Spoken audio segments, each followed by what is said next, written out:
നമുക്ക് പ്രീമിയർ ലീഗിൽ ആദ്യ സീസണിൽ തന്നെ ഇത്രയൊരു എത്ര ബിഗ് മണി സൈനിങ്സ് ആണ് എന്ന് പറഞ്ഞാൽ പോലും ആദ്യ സീസണിൽ തന്നെ അവർ വണ്ടേഴ്സ് കാണിക്കും അല്ലെങ്കിൽ ടീമായിട്ട് ജെല്ലാവുമെന്ന് നമുക്കൊരിക്കലും ആഗ്രഹിക്കാൻ പറ്റാത്തൊരു കാര്യമാണ്. അപ്പോൾ ഒരു സീസണും കൂടെ പുള്ളിക്ക് കൊടുക്കാനുള്ള ചാൻസ് ഉണ്ട്. പക്ഷേ ഈ പറഞ്ഞ രീതിയിൽ ഒരു ടോപ്പ് 5 ഫിനിഷ് ചെയ്യാൻ പറ്റാത്തൊരു സിറ്റുവേഷനോ അല്ലെങ്കിൽ ലിവർപൂളിൻ്റെ സ്റ്റാൻഡേർഡ്സിനെ വെച്ച് നോക്കുമ്പോൾ ആ ഒരു രീതിയിൽ ഒരു യൂറോപ്പ ലീഗോ അല്ലെങ്കിൽ യൂറോപ്പിലേക്കുള്ള ക്വാളിഫിക്കേഷൻ തന്നെ ഇല്ലാത്ത രീതിയിലാവുകയാണെങ്കിൽ സ്ലോട്ട് എന്തായാലും സാക്കാവാനുള്ള ഒരു ചാൻസും വളരെയധികം കൂടുതലാണ്. പ്രത്യേകിച്ച് ഈ സീസണിലൊക്കെ ആൻഫീൽഡ് അവരുടെ ഫോർട്രസ് എന്ന് പറയപ്പെടുന്ന ആൻഫീൽഡിൽ ഈ സീസണിൽ എത്ര മത്സരങ്ങൾ അവർ തോറ്റു.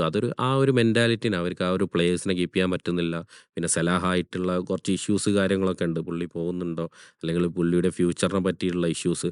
അപ്പോൾ ഒരു മാനേജർ എന്ന് പറയുന്നത് ജസ്റ്റ് നമുക്ക് ടാക്ടിക്സ് മാത്രമല്ല, ഈ പ്ലേയേഴ്സിനെ മാനേജ് ചെയ്ത് പോവുക. ബിഗ് പ്രൊഫൈൽ പ്ലേയേഴ്സ് ആണെങ്കിൽ പോലും അവരെ ഒരു ടീമായിട്ട് നിലനിർത്തുക എന്നുള്ള ഒരു സംഭവമുണ്ട്. അപ്പോൾ അതിൽ സ്ലോട്ട് പരാജയപ്പെട്ടിട്ടുണ്ട് എന്നാണ് എനിക്ക് തോന്നുന്നത്.